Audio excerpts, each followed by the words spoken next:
Edo State government to undertake statewide census. DPO kidnapped in Edo. Federal government directs all civil servants to resume and get vaccinated. On entertainment, Basket Mouth, Daddy Shoki and others remember late Sound Sultan on birthday. And in sports, CAF postpones Enyimba Al Ittihad Confederation Cup game. Details of these and more after this break. My name is Omoye Obede.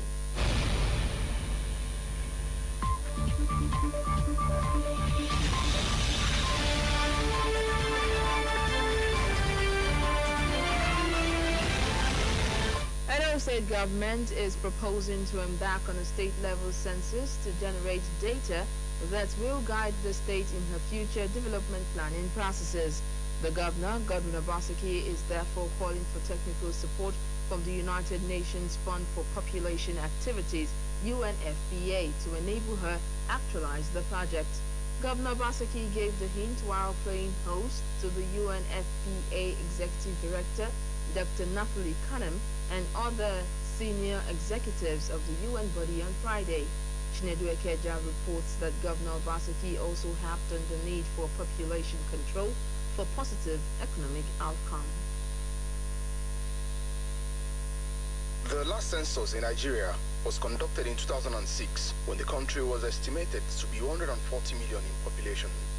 But more than 10 years later, Nigeria still relies on projection from that exercise in all her planning purposes.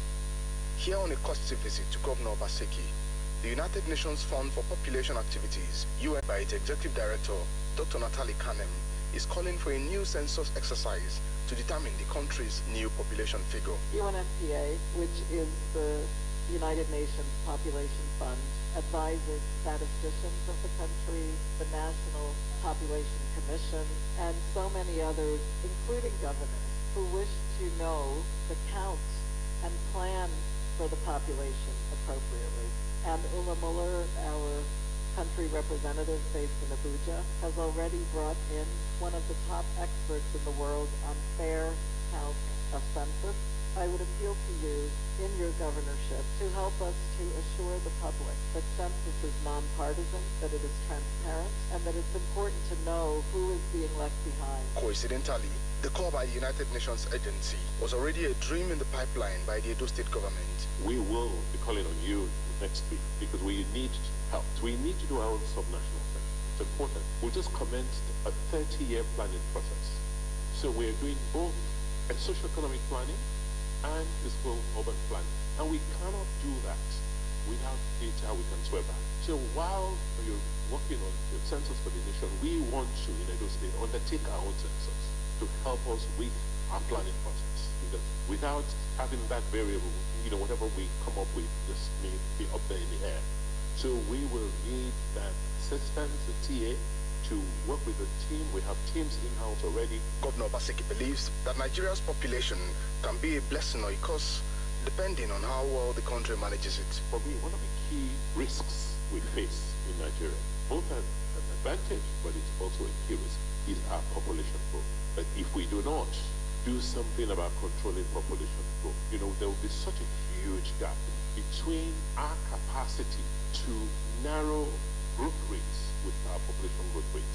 Yes, we could turn the 200+ million people we have today into a huge economic asset if we manage that.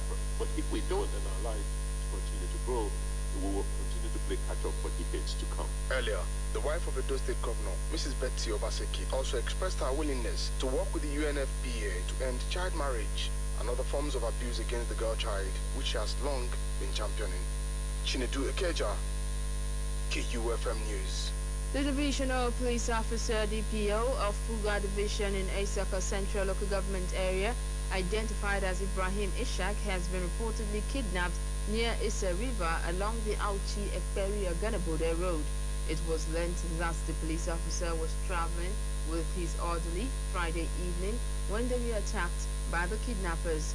The Edo State Command's Police Public Relations Officer SP Cotons Bello has yet to issue a public statement on the latest kidnap. An Edo High Court presided over by Justice Igor Bramo has granted an interlocutory injunction to one Bernard Enigatama Enina Gubadia against the first defendant, His Royal Highness Agasise Igiriaro, and Denoge of Ogege Erosonye village in Igbobaoka local government area, and second defendant Festus Igiriaro and 10 others over a plot of land in the village. The judge gave the ruling after listening to the legal submissions of Barrister A. Osula of Olaiwola Falabi Chambers. In his ruling, Justice Bramo also granted an order of interlocutory injunction restraining the second defendant, Festus, either by himself, servants, agents, and others from further acts of destroying and altering the shape and nature of all piece or parcel of land belonging to the claimant, Bernard Gubadia, as shown in the survey plan number JAA/ED/83/2013, dated 1st of September 2013, prepared by Surveyor J.O.D. Agbe, measuring approximately 8.830 hectares, lying and situated at Hogege 2 village in the Igbobaoka local government area of Edo State. The judge explained that the court is not called upon to determine the substantial suit, but maintains that the deposition in the affidavit in support of motion shows that the defendant, Festus Igiyaro, has been doing the things long before the suit was filed in paragraphs 11 to 16 of the affidavit. The Church of Jesus Christ of Latter-day Saints have launched her 2021 Light the World initiative.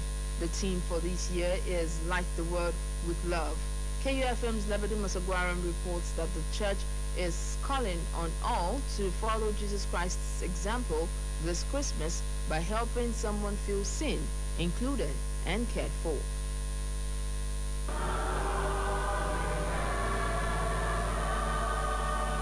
Melodious voices of Light the World Choir rendering Christmas tunes to guests seated at this year's Light the World initiative.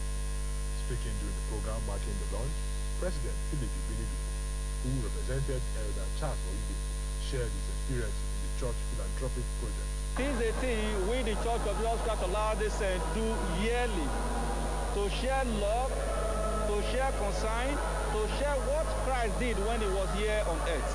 And some of the things the Lord did when he was here on earth, he filled those that were hungry, he healed the sick, he shared love to those that were not loved. That's exactly what we are doing, and that's exactly what we are telling the world. That this initiative is Light the World with Love at this season. Director of Communication Lagos of the Church of Jesus Christ of Latter-day Saints, Ife George Nka, said the church is expressing love by using 25 days, which will be expressed in 25 different ways. So in the next 25 days, we'll be doing what Christ did. And part of what Christ did is to feed. So on every day of the event, we have an activity which we are inviting the world, not only our members, Muslim, Christians, other faiths, for them to join us in showing love to the world. Edo State Governor Godwin Obaseki, represented by the Permanent Secretary of the State Ministry of Social Development and Gender Issue, Dorcas, again thanked the church for their humanitarian gesture towards the vulnerable class in the society. The essence of Christmas is love. Jesus came for the least in need. It is not for those.